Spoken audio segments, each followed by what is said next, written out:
选择比努力重要，选择对了，努力才有价值。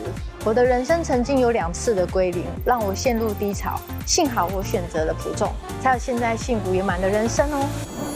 脸上总是带着笑容的怡安，全身散发着正能量，让人不自觉地想要靠近他。跟你聊天的时候，其实他不管是认识的不认识的，他都是面带微笑。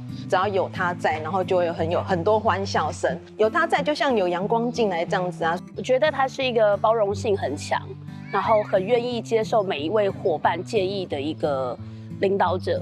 我比较阳光一点啊，比较积极一点，然后也比较温暖。其实对伙伴就像对孩子一样，我们为了他们好。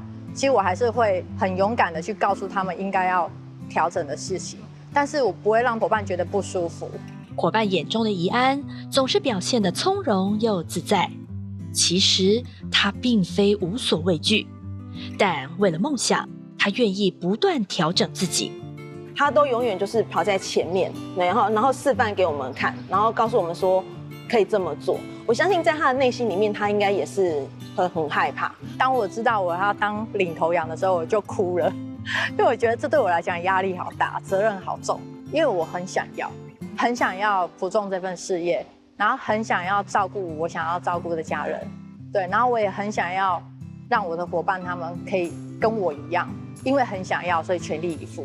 一直到现在，我觉得还是会有存在疑惑的时候，然后甚至是觉得自己到底行不行，到底可不可以，然后我就会很希望说，我可以像他一股洒劲的那个部分，勇往直前。他真的是努力奔跑给我们看。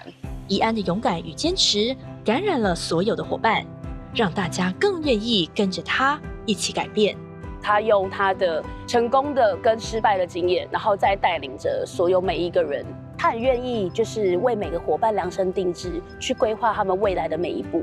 因为冲了这个聘阶之后，我发现有很多伙伴其实他们都把自己的潜力逼发出来。很想要告诉伙伴的是说，其实你们都很优秀，那你们也真的很棒。勇气一定要自己给自己，努力不会白费。他的梦想清单一一都在普众实现。我们真的买了房子，然后有能力照顾公公还有我妈妈，然后给小孩上最好的学校，然后用普众的收入照顾全家人，然后1年又可以旅游3次，所以我觉得普众带给我们家人真的就是一个很完整。